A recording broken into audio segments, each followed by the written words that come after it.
More than just getting sick, it is no secret that COVID on campus takes a financial toll on students and institutions, hence federal aid. But at UW-Madison, ongoing tensions between student leaders and administration have boiled over into how those dollars are getting handed out. Naomi Coles reports.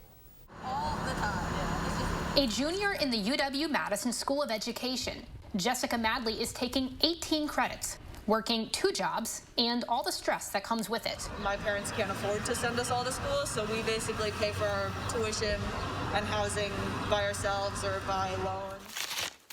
The money from the latest round of federal COVID aid for higher education is all she has in savings. I mean, that money is probably going towards my rent at some point or food. So far, thousands of UW students like Jess have gotten some help.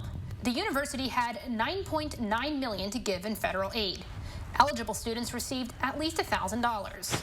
As of today, it's gone, and student leaders and administrators are locked in a power struggle over whether the school is giving enough or just enough. I've just been incredibly disappointed. Colleges have gotten 2 rounds of federal help from stimulus acts. Here's what happened with UW-Madison's money.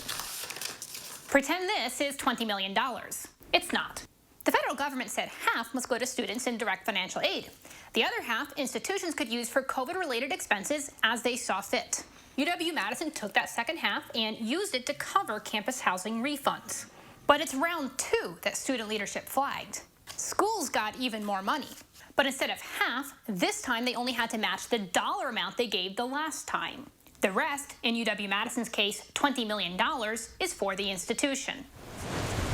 There's a caveat. The Department of Education says if a school can, they should send more than the minimum directly to students. That's part of why student leaders at UW-Madison say the federal minimum should be the floor, not the ceiling. Intense meetings over the past month. That doesn't feel like the truth. I understand you don't trust most of what we say. Student leaders argue the $20 million from round 2 should belong to the students. I guess my question is, where's that money going currently right now? Like I said, we have not yet made any decision about what we do with it.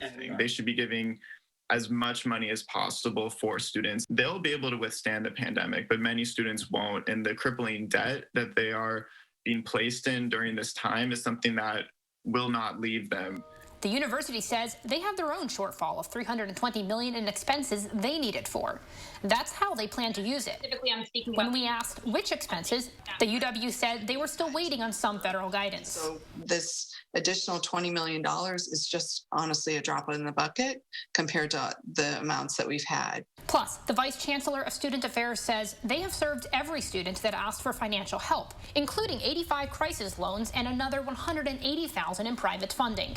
So they're using this for the institution because a 3rd round of funding is coming. I think I would feel differently if we had a wait list of students who are asking to get financial support and we're saying, sorry, we've run out. Sorry, we can't help you. That's not been the case. Every student who's requested financial support, we've been able to provide that support. Behind all this, UW-Madison does have a more than $3 billion endowment. It's not an open fund that we can use for whatever we want. But the federal government has used endowment sizes to determine how much schools get.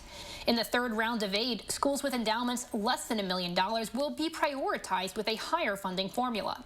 UW's endowment is more than 3,000 times that and represents the kind of resource students can't personally depend on. If the average student is receiving between $500 and $1,500, that's just a short-term fix. There's been so many students that I've personally heard from too that have dropped out. Ultimately, everyone here says helping students is the goal. And the goals and the intentions are the same. But getting there looks different. A lot of this is already coming too late. And it's worry over students leaving that fuels some concerns. Where students have already dropped out, students have already been put in a position that they can't get out of. I mean, I definitely think a lot of students could probably use a lot more. For News 3 Investigates, I'm Naomi Coles. This isn't the only roadblock on the COVID funding pathway here at UW-Madison. The school has also barred a student relief fund, saying its use of student fees would be illegal. Plus, there are ongoing discussions over whether DACA and undocumented students are eligible for federal aid, and student leadership says the private funding the school is using instead is not sufficient.